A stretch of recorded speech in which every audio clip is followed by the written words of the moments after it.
రాఘవ్ చడ్డా. బేసిక్‌గా చాలామంది చెప్పిన మాటేంటంటే అతని గురించి నెక్స్ట్ ఇండియా పీఎం ఇతనే. ఇలాంటోడురా ఇండియా ప్రైమ్ మినిస్టర్ అవ్వాలి. అది ఇది అని అప్పట్లో చాలా చెప్పారు. ఎందుకంటే అతను కొన్ని రియల్ ఇష్యూస్ మీద మాట్లాడాడు. పీపుల్‌కి ఏవైతే సమస్యలు ఎదురవుతూ ఉంటాయో వాటి గురించి అతను మాట్లాడాడు. అండ్ కొన్ని సమస్యలు బాగా హైలైట్ అయ్యాయి. ఇన్‌ఫాక్ట్ గవర్నమెంట్ కూడా వాటికి స్పందించింది. ఫర్ ఎగ్జాంపుల్ ఎయిర్‌పోర్ట్‌లో బాగా కాస్ట్‌లీ ఉంటాయి కొన్ని కొన్ని థింగ్స్. సో, వాటిని కొంచెం తక్కువ రేట్‌కే ఇవ్వాలి. సో, అందరూ కూడా రిచ్ పీపులే ఎళ్ళరు కదా ఎయిర్‌పోర్ట్స్‌కి.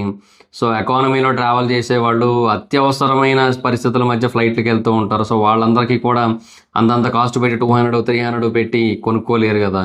సో, అని జెప్పి ఆయన చాలా పాయింట్ ఔట్ చేశాడు. సో, దానికి తగ్గట్టే అక్కడ సమోసా గాని, టీ, కాఫీ గాని అన్నీ కూడా తక్కువకొచ్చేలా కొన్ని పెట్టారు కొన్ని ఎయిర్‌పోర్ట్స్‌లో.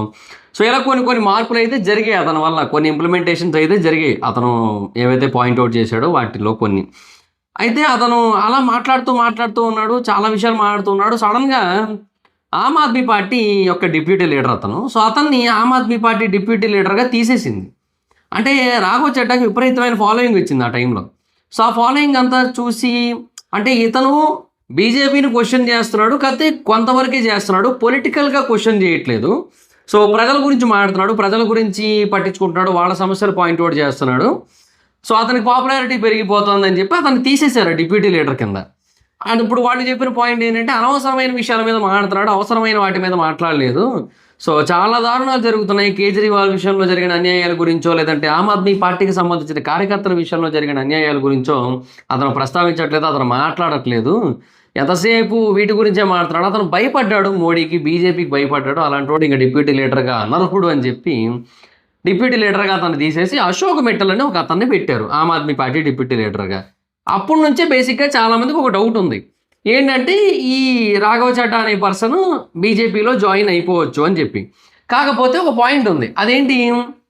ఏ ఎంపీ అయినా, ఏ ఎమ్మెల్యే అయినా సరే ఆహ్, అంత ఈజీగా ఒక పార్టీ నుంచి ఇంకో పార్టీకి మారిపోవడం అనేది కుదరదనమాట. అంటే at least 2/3 of MPs, 2/3 of MPs గనక మారినట్టయితే, వాళ్ళతో పాటుగా గనక వచ్చేస్తున్నట్టయితే, వేరే పార్టీలోకి వెళ్తున్నట్టయితే, అప్పుడు ఆ పార్టీకి ఎటువంటి ప్రాబ్లమ్ ఉండదు.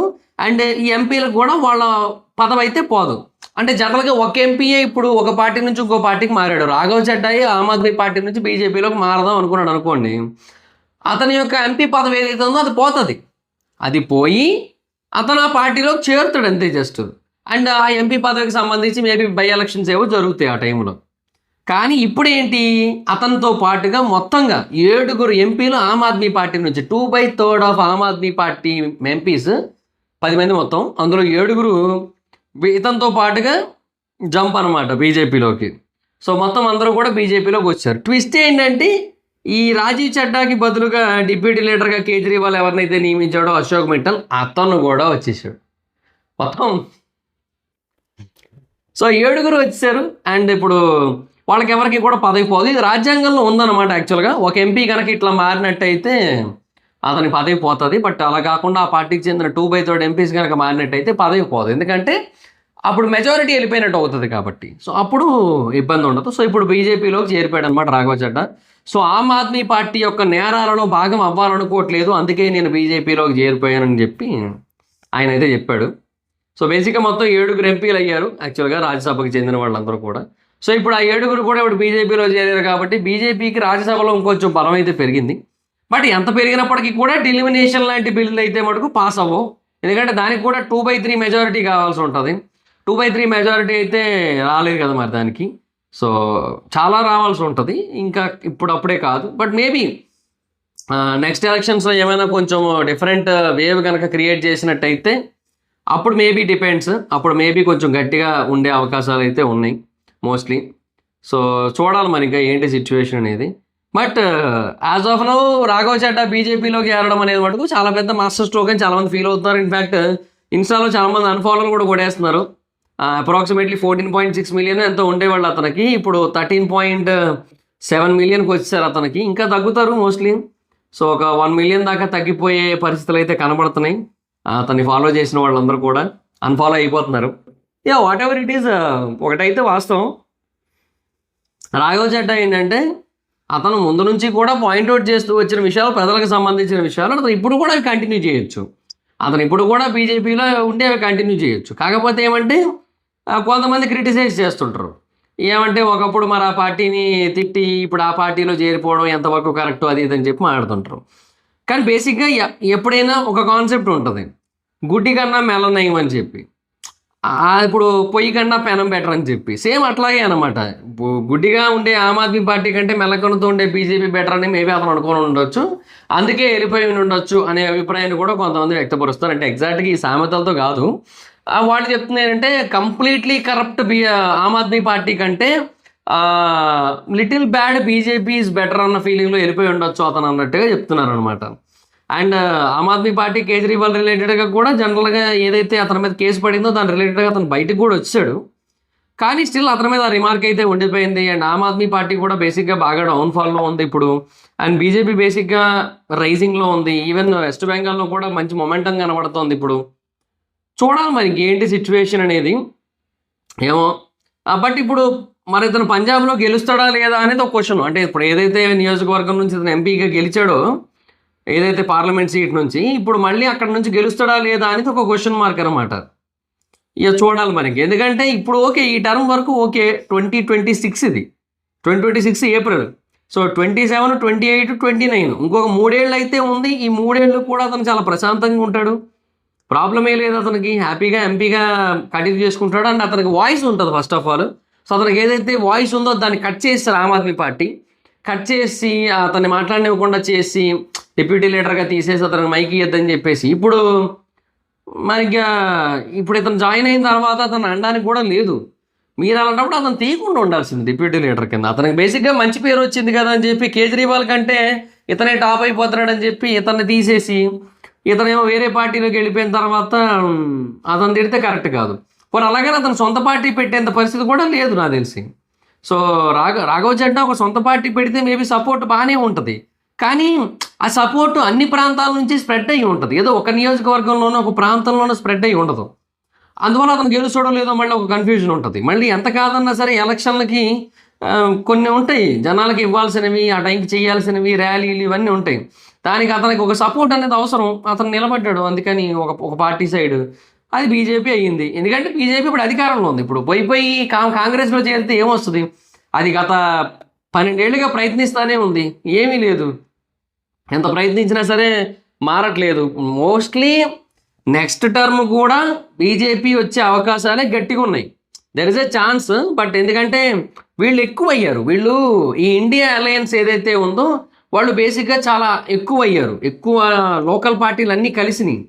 తర్వాత మరి అంతే కదా, మరి ఇప్పుడు బీఆర్ఎస్ కలిసింది. తర్వాత బీఆర్ఎస్ అంటే గుర్తొచ్చింది, ఈవిడ కల్వకుంట్ల కవిత టీఆర్ఎస్ అని ఒక పార్టీ పెట్టింది కొత్తగా, తెలంగాణ రాష్ట్ర సేన, తెలంగాణ రాష్ట్ర సమితి కదా అప్పుడు, అది టీఆర్ఎస్. వాళ్ళు బీఆర్ఎస్ అయిపోయిందండి, భారతీయ రాష్ట్ర సమితి అని చెప్పి. ఈవిడ టీఆర్ఎస్ తీసుకుంది. ఈవిడ కారుకి దగ్గరగా ఉన్న ఏదైనా సింబల్ తీసుకోవాలట, ట్రక్కో అంటే మినీ వ్యానో ఇట్లా ఏదైనా తీసుకోవాలట. భలే ఉంటుంది అప్పుడు. ఏమోనే టీఆర్ఎస్ పార్టీ పెట్టింది ఆవిడైతే. అంటే ఇక టీఆర్ఎస్ అంటే తెలంగాణ రాష్ట్ర సేన, తెలంగాణ రాష్ట్ర సమితిలోంచి తెలంగాణ రాష్ట్ర తీసుకొని జనసేనలోంచి సేన తీసుకున్నట్టు ఉన్నారు. ఇక్కడ నుంచి ఇది పెట్టు, ఇక్కడ నుంచి ఇదే. మిస్టర్ పర్ఫెక్ట్ సినిమాలో బ్రహ్మానందం గారు అన్నీ కలుపుతారు కదా, అట్లాగా ఇందులోంచి ఇత్తి అన్నీ కలుపు, అది సూపర్ తిను అయిపోయింది అన్నట్టు పెట్టింది ఆవిడ. ఎనీహో మొత్తానికి ఆవిడ ఇంకా చాలా ఉన్నాయి. సరే దాని సంగతి అవలు మాడదాం కానీ. సో ఇక ఇటు తమిళనాడులో కానీ డిఎంకే, ఇక్కడ కేరళలో, అదే ఆల్ ఓవర్ ఇండియా అన్ని పార్టీలు, ఈ రీజనల్ పార్టీలు మమతా బెనర్జీ, టీఎంసీ ఇవన్నీ కలిసాయి. వాళ్ళలో వాళ్ళకి గొడవలు అయిపోయింది అనుకోండి, అది వేరే విషయం. బట్ మళ్ళీ ఈ కేజ్రీవాల్, ఆమ్ ఆద్మీ అన్నీ కలిసినాయి కాబట్టి ఎంత కాదన్నా సరే. సో ఆ నేషనల్ లెవెల్లో వీళ్ళ అలయన్స్ కొంచెం డామినెంట్గా ఉంది కాబట్టి, అండ్ కాంగ్రెస్ కూడా లాస్ట్ టైం 99 స్థానాలు గెలిచింది కాబట్టి అది కొంచెం ఇంపాక్ట్ ఉంది. సో నెక్స్ట్ టైం కొంచెం అటు ఇటుగా ఉంటుంది. ఏమో మరి చూడాలి. మరి ఇంకా ఈ ఆపరేషన్ సింధూర్ ఇవన్నీ కూడా మేబీ బాగా కలిసి వస్తాయని నమ్ముతున్నాను. అండ్ ఈ టీఎంసీ కనుక ఒక్కవేళ ఓడితే కలకత్తాలో, వెస్ట్ బెంగాల్లో మటుకు బీజేపీ వస్తే మటుకు సెంట్రల్లో మళ్ళీ బీజేపీ వచ్చేస్తుంది. ఎందుకంటే ఈ ఇంపాక్ట్ ఇండియా అంతా పడుతుంది. సో వెస్ట్ బెంగాల్ పీపులే నమ్మారంటే ఇంకా మనం ఖచ్చితంగా నమ్మాలనే పాయింట్కి వెళ్తుంది అప్పుడు. అది చూడాలి మనకి ఏమో మరి. సో ఇట్లా రాఘవ్ చడ్డా చేరడం అనేది ఒక మాస్టర్ స్ట్రోకే. ఆయన మాస్టర్ స్ట్రోక్ ఆమ్ ఆద్మీ పార్టీకి, అరవింద్ కేజ్రీవాల్కి. ఎందుకంటే ఆయన ఒక్కడే కాదు కదా, 7 పోయారు ఆయనతో పాటు. ప్రస్తుతానికి అయితే 3 ఎంపీలు వెళ్ళి డాక్యుమెంట్స్ అయితే సబ్మిట్ చేశారు. మిగతా వాళ్ళు కూడా ఫర్దర్గా వచ్చేస్తారని చెప్పి ఆయన చెప్పాడు. సో 7 అయితే చేరుతున్నారనమాట మొత్తం 10 మందిలో. ఇంకా వాడిని ఎంత కాపాడుకుందని ట్రై చేసినా ఆమ్ ఆద్మీ పార్టీ అయితే కాపాడుకోలేదు, ఆమ్ ఆద్మీ పార్టీ అయితే ఆపలేదు. సో అదైతే మనకి చాలా క్లియర్గా అర్థమవుతున్న విషయం ఇక్కడ. కానీ ఒకటే క్వశ్చన్ ఏంటంటే, ఇప్పుడు ఆమ్ ఆద్మీ పార్టీ యొక్క భవిష్యత్తు ఏంటి? వాళ్ళకు ఉన్న చెప్పుకోదగ్గ క్యాండిడేట్లో 10 మంది ఎంపీల్లో 7 ఎంపీలు గాను రాజ్యసభలో. సో ఇంక మరి ఏంటి పరిస్థితి అనేది ఇంకా చూడాలి. వెయిటింగ్. 2029 ఎలక్షన్స్ కోసం గట్టిగా వెయిటింగ్ అబ్బా నేనైతే మాత్రం. బికాజ్ అంటే నేనేమనుకుంటున్నాను, స్టేట్లో కూడా ఏపీలో కూడా ఈ గవర్నమెంటే కంటిన్యూ అవ్వాలని కోరుకుంటున్నా, ఇప్పుడు కూటమి గవర్నమెంట్. బికాజ్ అంటే కంటిన్యూస్గా ఒక గవర్నమెంట్ ఉంటే స్టెబిలిటీ ఉంటుంది, పాలసీస్లో కానీ లేదంటే ఇంప్లిమెంటేషన్లో కానీ లేదంటే ఇన్వెస్ట్మెంట్స్లో కానీ స్టెబిలిటీ ఉంటుంది. సో అందుకని వీళ్ళు ఉండాలి. సెంట్రల్లో బేసిక్గా ఏ పరిస్థితిలోని కూడా రాహుల్ గాంధీ రావద్దనేది నా వెర్షన్. ఏమో ఎందుకో తెలీదు, ఆయన మాట్లాడితే ప్రైవేట్ కంపెనీలో రిజర్వేషన్లు అంటాడు, ఎక్కడెక్కడికో పోయి మీ ఇందులో ఓబీసీలు ఓసీలు ఉన్నారు తప్ప ఎస్సీ ఎస్టీలు ఎందుకు లేరు అంటాడు ర్యాండమ్గా ఎక్కడికో పోయి. అది ఏందో ఆయన ఏం మాట్లాడతారో అర్థం కాదు. బేసిక్గా ఆయన అట్లా మాట్లాడటం వల్లే బీజేపీకి ఓట్లు పడుతున్నాయి. ఇలాంటి వాడిగా మనం ఓటేసేదని చెప్పి కాంగ్రెస్కి వేసేటోళ్ళు కూడా వేయడం మానేసి బీజేపీకి వేస్తున్నారు. అది కొద్దిగా హెల్పే. బట్ ఏమో బీజేపీకి కూడా కొంత నెగిటివిటీ ఉంది. ఆ నెగిటివిటీ ఏమైనా కొంచెం పెరిగి ఓటింగ్ ఏమైనా అటు ఇటు అయ్యి అలాగేమైనా జరిగితే పొరపాటున రాహుల్ గాంధీ వస్తే ఏంది పరిస్థితి అనేది నా బాధ. ఇంకా తెలంగాణ అంటారా, somehow I believe KTR is better than Revanth Reddy గారు యాజ్ ఆఫ్ నౌ. ఏమో బెటర్ విజన్ ఉంది, బెటర్ ఇంప్లిమెంటేషన్ ఉంది, బెటర్ ప్లానింగ్ ఉంది. బికాజ్ ఫోకస్ దేని మీద ఉండాలో దాని మీదే ఉంది, దేని మీద అవసరం లేదు దాని మీద లేదు కేటీఆర్ గారికి. ఈయనకి ఏంటంటే ఈయన కొంచెం ఫోకస్ చేయాల్సిన దాని మీద ఒక 60% చేసి ఫోకస్ అవసరం లేని వాటి మీద 70% చేస్తున్న ఫీలింగ్ కలుగుతుంటుంది నాకు రేవంత్ రెడ్డి గారి మీద. అట్లా ఉంది నాకు. సో ఇది నా ఒపీనియన్. చూద్దాం మరి, ఇంకా నేను ఈ బేసిస్ మీదే వెళ్తాను నేను. అలాగని నేనేమి అవుట్ రైట్ అగెయినిస్ట్ కూడా కాదు, ఎవరికి కూడా ఏ గవర్నమెంట్కి అగెయినిస్ట్ కాదు. బట్ నా వెర్షన్ ఇది అంతే. సో కాంగ్రెస్ ఐడియాలజీ నాకు అసలు నచ్చదు, ఎప్పుడు నచ్చదు నాకు, అది వేరే విషయం. So that's it guys, this is the video. So me opinion ఏంటి? రాఘవ్ చెడ్డా బీజేపీలో జాయిన్ అవ్వడం మీద అనేది కింద కామెంట్ సెక్షన్లో తెలియజేయండి. So that's it guys, this is the video మీకు నచ్చితే లైక్ చేసి వీడియోని షేర్ చేయడం కారణం మన ఛానల్ సబ్స్క్రైబ్ చేసుకోకపోతే ఇప్పుడు సబ్స్క్రైబ్ చేసుకోండి. పక్కనే ఉన్న బెల్ ఐకాన్ రిక్స్ ఆల్లో పెట్టుకోండి, నా ఫర్దర్స్ మిస్ అవ్వకుండా చూడొచ్చు. చాలా మంది చూస్తున్నారు కానీ సబ్స్క్రైబ్ చేసుకోవట్లా. So please try to subscribe link the bell icon also. నా ఇన్స్టాగ్రామ్ ఐడి మీద కూడా వచ్చి ఫాలో అవ్వచ్చు. Thank you so much guys. మనం మీటర్ నెక్స్ట్ వీడియో. బై.